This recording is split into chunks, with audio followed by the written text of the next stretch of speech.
میرے دوستو عزیزو، زکوٰۃ مسلمان اگر ادا کرنے پر آ جائے صحیح طریقے سے اور مستحق کو تلاش کر کے خود زکوٰۃ اس تک پہنچا دے، میں سمجھتا ہوں کہ فقر ختم ہو جائے گا اور مالداروں کے لیے اللہ ایسے غنا کے دروازے کھولیں گے کہ ان برکتوں کا تصور نہیں کر سکتے۔ مولانا صاحب فرماتے تھے اگر مسلمان صحیح طریقے سے زکوٰۃ ادا کرے تو یہ زکوٰۃ کی برکتوں کو برداشت نہیں کر سکتا۔ کتنی زکوٰۃ کی برکتیں ہیں، زکوٰۃ کی برکات کو برداشت نہیں کر سکتا مسلمان اگر صحیح طریقے پر زکوٰۃ ادا کرے، مگر یہ زکوٰۃ کو دبائے اور فقراء سے چھپائے۔ ہاں تم زکوٰۃ چھپا لو گے فقراء سے، اللہ سے نہیں چھپا سکتے۔ اللہ کے علم ہے تمہاری پائی بھائی جو تم نے کمائی ہے، فقراء سے زکوٰۃ کو چھپانا کوئی کمال نہیں ہے۔ تم اللہ سے اپنی آمدنی چھپا نہیں سکتے۔ میں نے کل بھی عرض کیا تھا کہ جتنے قسم کے ٹیکس میں مسلمان گرفتار ہے خدا کی قسم صرف زکوٰۃ کے ادا نہ کرنے کی وجہ سے ہے، ورنہ جب مسلمان زکوٰۃ دیا کرتا تھا غیروں سے ٹیکس لیا کرتا تھا۔ جب مسلمان زکوٰۃ دیا کرتا تھا غیروں سے ٹیکس لیا کرتا تھا، اور جب مسلمان زکوٰۃ بچانے لگا ہے تو غیروں کو ٹیکس دینے لگا ہے۔ وہ کھل کر ٹیکس لگائیں گے۔ آپ کہیں گے مسلمان کے ساتھ زیادتی ہو رہی ہے، نہیں، مسلمان کے ساتھ زیادتی نہیں ہو رہی ہے، مسلمان نے یہ سارے ٹیکس اپنے اوپر خود مسلط کیے ہیں۔ تم زکوٰۃ ادا کرو، مستحق کو زکوٰۃ دینے کے لیے تلاش کرو، مستحق کو زکوٰۃ دینے کے لیے تلاش کرو، ایسے تلاش کرو مستحق کو زکوٰۃ دینے کے لیے جیسا نمازی آدمی وضو کرنے کے لیے پانی تلاش کرتا ہے کہ مجھے نماز ادا کرنی ہے، مجھے زکوٰۃ ادا کرنی ہے۔ اس زمانے میں مالدار فقراء کو زکوٰۃ دینے میں سمجھتے ہیں کہ ہمارا ان پر احسان ہے۔ کتنی غلط سوچ ہے، کتنی غلط سوچ ہے۔ نہیں، فقراء کا احسان ہے ان مالداروں پر کہ ان کی زکوٰۃ ان فقراء کو پہنچ جاتی ہے تو یہ ان کا مال پاک ہو جاتا ہے۔ جب اپنے مال کو پاک کرو زکوٰۃ ادا کر کے، اور اپنے مال کی زکوٰۃ ادا کرو فقراء کو تلاش کر کے۔ اور میں کہوں گا ایک بات ضروری کہ جو مال پاک کیا ہے اس پاکیزہ مال کو خیر کے کاموں میں خرچ کرو اور زکوٰۃ کا مال مستحقین پر خرچ کرو۔ یہ زمانے میں ایک مزاج بن کر رہ گیا ہے کہ میرا زکوٰۃ کا مال کسی خیر کے کام میں خرچ ہو جائے۔ عجیب بات ہے، لوگ زکوٰۃ کا مال اٹھائے پھرتے ہیں خیر کا کام تلاش کرنے کے لیے۔ لوگ زکوٰۃ کا مال اٹھائے پھرتے ہیں کہ کوئی خیر کا کام مل جائے جس سے میری زکوٰۃ کا مال اس میں استعمال ہو جائے۔ میرے پاس بھی ایک صاحب آئے بڑی مالیت لے کر، بہت پیسہ لے کر کہ جی میں بڑا تاجر ہوں اور اللہ نے بہت دیا ہے، یہ اتنا مال ہے زکوٰۃ کا، اور میں فلاں صوبے سے آ رہا ہوں یہ پیسہ لے کر، بہت دور سے، میں چاہتا ہوں یہ میرا زکوٰۃ کا مال ہے کسی اچھے خیر کے کام میں استعمال ہو جائے، تو میرا دل چاہا کہ میں آپ کو دوں کہ آپ کوئی خیر کا کام تلاش کریں اس میں خرچ کر دیں۔ میں نے کہا اس سے، میں نے کہا تجھے اس بات سے شرم نہ آئی کہ یہ زکوٰۃ کا میل، یہ مال کا میل زکوٰۃ یہ تو اٹھائے پھر رہا ہے خیر کے کام کے لیے، اور وہ ارب روپیہ جو تیرے پاس ہے وہ تیری خواہشات کے لیے، تیرے فرنیچروں کے لیے، تیری کاروں کے لیے، اور یہ تیری شادیوں کے لیے، اور یہ اسراف کپڑے میں کھانے پینے میں اسراف کرنے کے لیے ہے، یہ مال جو نے پاک کیا ہے، اور یہ زکوٰۃ کا مال خیر کے کام کے لیے، مال کا میل خیر کے کام کے لیے اور پاک کیا ہوا مال گناہ کے کاموں کے لیے۔ کیسی الٹی سوچ ہے۔ میں نے کہا اس سے کہ اس مال کو لے کر جہاں سے تو چلا ہے اپنے صوبے سے، تجھے اپنے صوبے سے اپنے گھر سے لے کر یہاں تک راستے میں کوئی فقیر نہیں ملا ہمارے علاوہ؟ کہ جی میں تو چاہتا تھا کہ خیر کے کام، میں نے کہا زکوٰۃ کے مال کے زکوٰۃ کے مال کے لیے اس سے زیادہ خیر کا راستہ اور زیادہ بہتر راستہ خدا کی قسم کوئی نہیں ہے کہ خود بیواؤں کا، یتیموں کا، مسکینوں کا جا کر ایسے احوال ان کے تلاش کرو جیسے عمر رضی اللہ تعالی عنہ اچانک کسی گھر سے کھانا منگوا لیا کرتے تھے اس گھر کا حال معلوم کرنے کے لیے. اچانک کسی گھر سے لاؤ کھانا، لاؤ فلاں کے گھر سے. پہلے سے نہیں کہلواتے تھے تمہارا کھانا کل کھائیں گے، جاؤ فلاں گھر جاؤ، جو کچھ پکا ہوا ہے لے کر آؤ. صرف یہ دیکھنے کے لیے کہ اس کی تربیت کی ضرورت ہے یا اس کی مدد کی ضرورت ہے. اگر اس کا کھانا محمد صلی اللہ علیہ وسلم کے کھانے سے بڑھا ہوا ہے تو اس کی تربیت کی ضرورت ہے، اور اگر اس کا کھانا نبی کے کھانے کا معیار سے گھٹا ہوا ہے تو اس کی مدد کی ضرورت ہے. میں نے اس سے کہا، میں نے کہا یہ پیسہ واپس لے جاؤ، ایک پیسہ ہم اس میں سے نہ لیں گے اور نہ ہم تمہیں کوئی خیر کا راستہ بتائیں گے. یہ مال کا میل خیر کے کام کے لیے نہیں ہے، یہ مال کا میل زکوٰۃ ہے، یہ مستحقین کے لیے ہے.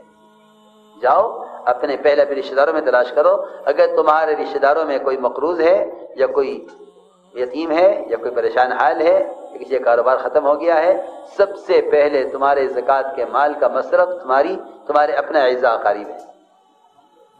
کہ اگر تم ایسا کرو گے تو تمہیں ڈبل اجر ملے گا، زکوٰۃ کی ادائیگی کا اجر ملے گا اور قرابت داری کا اجر ملے گا، ڈبل اجر ملے گا. جاؤ.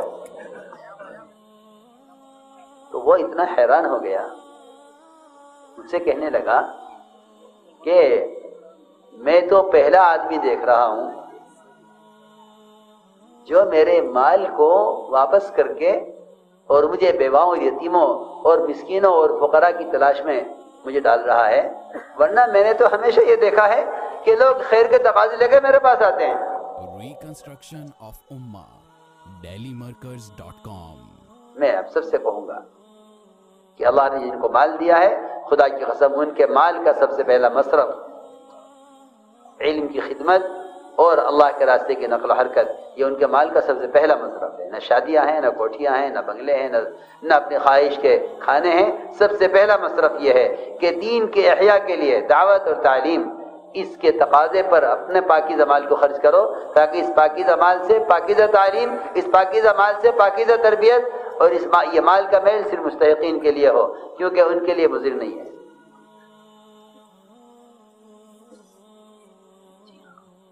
آپ دیکھتے نہیں لوگ دنیا پڑھتے ہیں، مقروض ہو کر پڑھتے ہیں، ڈاکٹر بننے کے لیے لاکھوں خرچ کر دیتے ہیں. یہ کیا ضروری ہے کہ میں علم سیکھوں مفت میں اور ڈاکٹر بنوں مقروض ہو کر؟ جو دنیا کا جہل ہے اس کے لیے تو مقروض ہونے کو تیار ہیں، جو اللہ کا علم ہے اس کے لیے خرچ کرنے کا مزاج نہیں ہے. سوچیے آپ، ہر اسکول میں، ہر عصری تعلیم میں لوگ مال خرچ کرتے ہیں. چھوٹے چھوٹے بچے جاتے ہیں ویسے اسکول میں پڑھنے کے لیے، غریب باپ کا بچہ بھی اسکول میں پڑھتا ہے، یا غریب باپ کما کر قرض لے کر کسی طرح بچے کو پڑھواتا ہے. دیکھیے آپ کون سے اسکول ایسا ہے جہاں فیس دی جاتی. اللہ کے علم مفت میں مل جاوے اور دنیا کا جہل پڑھنے کے لیے سارا مکان بیچ کر ڈاکٹر بن جاؤں، زمین بیچ کر ڈاکٹر بن جاؤں، قرض لے کر ڈاکٹر بن جاؤں. دیکھیے آپ، اور یہی وجہ ہے کہ تمہیں دینی مدارس کم ملیں گے، کالج اسکول زیادہ ملیں گے. آپ دیکھ لو کیوں؟ اس لیے کہ مال کے خرچ کرنے کا راستہ بھی اسی کو سمجھتے ہیں اور علم بھی اسی کو سمجھتے ہیں، حالانکہ علم نہیں ہے، جہل ہے. علم تو ہے جو ہم سے اللہ چاہتے ہیں. تو میں نے عرض کیا کہ اپنے مال، زکوٰۃ کے مال کو صحیح رخ پر لاؤ تاکہ یہ اپنی جگہ پہنچے تو اس کے منافع اور اس کے فوائد زکوٰۃ دینے والے کو بھی حاصل ہوں اور اس سے فقراء اور غرباء کو فائدہ ہو. یہ زکوٰۃ کا مال کا مصرف یہ ہے. تو کہا کہ ہم یہ 5 باتیں ہیں، اس پر ہمارا عمل ہے، اور 5 ہمارے اندر زمانے جاہلیت سے ہیں. اس زمانے میں شاید مسلمانوں میں یہ خصلتیں نہیں ملیں گی جو اس زمانے میں ان کے اندر زمانے جاہلیت سے تھی. عجیب بات ہے، جو خصلتیں ان میں زمانے جاہلیت سے تھیں وہ آج مسلمانوں میں زمانے اسلام میں نہیں ملتی. کہا ہمارے اندر زمانے جاہلیت سے ہمارے اندر صبر ہے، ہمارے اندر صبر ہے، ہمارے اندر شکر ہے، ہمارے اندر صبر ہے، ہمارے اندر شکر ہے. اللہ اکبر. کامل ایمان تو ان دو خصلتوں میں ہو گیا کہ حدیث میں آتا ہے آدھا ایمان صبر ہے آدھا ایمان شکر ہے. اور ایک بات یہ ہے ہمارے اندر کہ اگر ہمارے دشمن پہ کوئی مصیبت آ جاتی ہے تو ہم اس سے خوش نہیں ہوتے. اس کا تو اس زمانے میں ایسا فقدان ہے کہ لوگ دشمنوں پر آفت کے آنے کے منتظر رہتے ہیں. لوگ اپنے دشمن پر مصیبت کے آنے کے منتظر ہوتے ہیں. اللہ کو یہ بات پسند نہیں ہے. اللہ کو یہ بات پسند نہیں ہے. اللہ تعالیٰ تو یہ چاہتے ہیں کہ میری مخلوق کے لیے غمخوار بنے, میری مخلوق کے لیے نفع رسان بنے, میری مخلوق کو جہنم سے بچانے کا ذریعہ بنے. اللہ تو یہ چاہتے ہیں. جی ہاں, مخلوق اللہ کا کنبہ ہے, ہر ایک کو اپنے کنبے سے محبت ہوتی ہے. اللہ تو یہ چاہتے ہیں. کہا ہے خصلت یہ ہے ہمارے اندر کہ ہمارے دشمن پر کوئی مصیبت آتی ہے ہم اس سے خوش نہیں ہوتے. ایک صفت یہ ہمارے اندر ہے کہ ہم جس بات کو طے کر لیتے ہیں اس پر اڑ جاتے ہیں, جم جاتے ہیں, ہم ان بات سے پیچھے نہیں ہٹتے. مسلمان تو کمزور اس لیے پڑا ہے کہ ان کے درمیان وحدت کلمہ ہی نہیں ہے.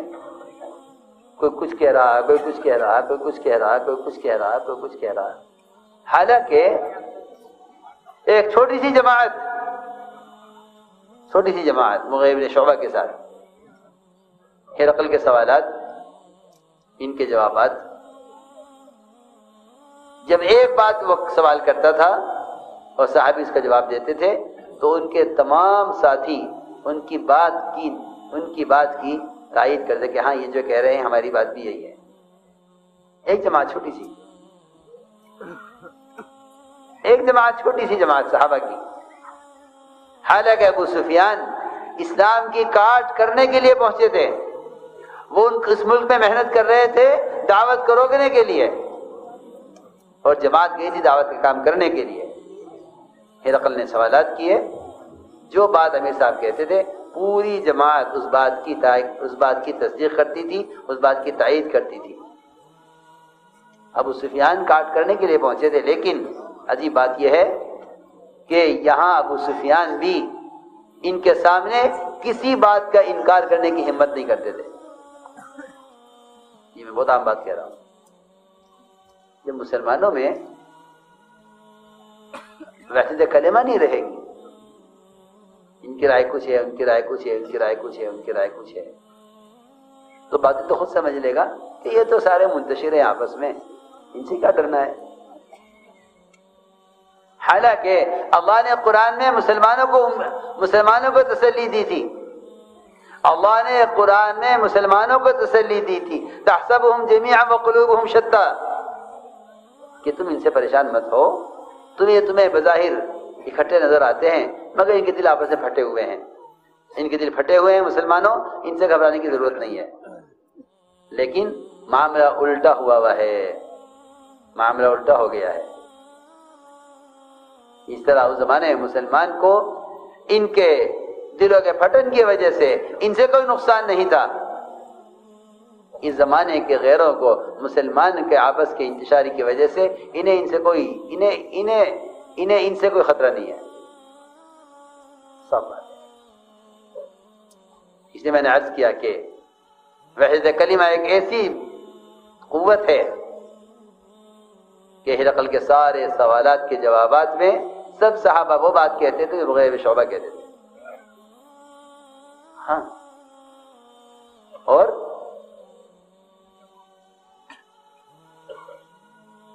ادھر ابو سفیان ہر بات کی تصدیق کرتے تھے, حالانکہ جھٹلانے کے لیے, کاٹ کرنے کے لیے, دعوتی کام کو روکنے کے لیے گئے تھے ملکوں میں. کہتے ہاں یہ ٹھیک کہہ رہے ہیں. تو میں نے عرض کیا کہ اپنی بات پر جمنا, اپنی جو بات طے کی ہے اس بات پر اڑنا, یہ ایک ان کے اندر صفت تھی. پانچویں بات یہ تھی کہ اللہ تعالیٰ کا جو بھی فیصلہ آتا تھا ہم اللہ کے فیصلے سے راضی رہتے تھے. یہ انہوں نے 5 باتیں اپنی زمانے جاہلیت کی بیان کی.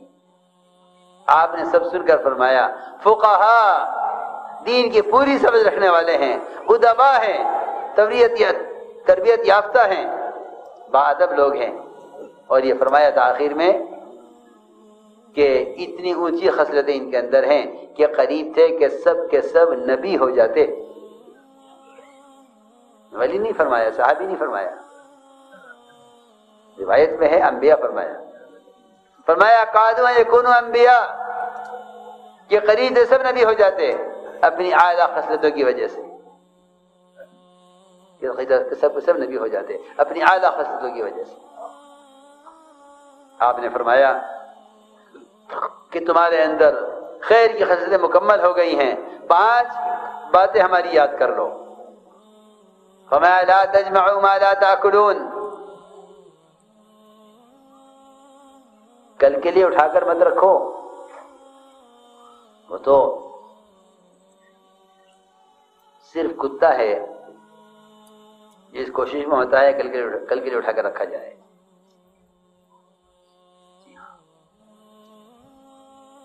اور ایک اس کے ساتھ ہی انسان ہے جو کل کے لیے اٹھا کر رکھتا ہے. فَمَا لَا تَجْمَعُوا مَا لَا تَأْكُلُونَ. صحابہ کرام ایسے معمول پر تھے کہ وہ روزانہ کا رزق روزانہ لے لیتے تھے، روزانہ کا رزق روزانہ لے لیتے، کل کے اٹھا کر نہیں رکھتے تھے. حضرت عائشہ، حضرت اسماء، ان دونوں بہنوں کا معمول عجیب تھا. ایک کا مزاج یہ تھا کہ جب کچھ آئے تو دوسروں کو زیادہ دینے کے لیے یا کسی کی بھرپور مدد کرنے کے لیے مال کو جمع کرتی تھی. حضرت عائشہ کا معمول یہ تھا کہ جو آیا فوراً نکال دیا، جو آیا فوراً نکال دیا. روزے سے تھی حضرت عمر رضی اللہ تعالیٰ عنہ نے مال بھیجا اور اسے تقسیم کر دیا. تقسیم ہونے کے ختم ہونے کے بعد باندی نے کہا کہ آپ کا روزہ تھا، افطار کے لیے کچھ روک لیتی. فرمایا کہ اب تو چلا گیا، اور اگر تو پہلے یاد دلاتی تو 1 درہم روک لیتے افطار کے لیے.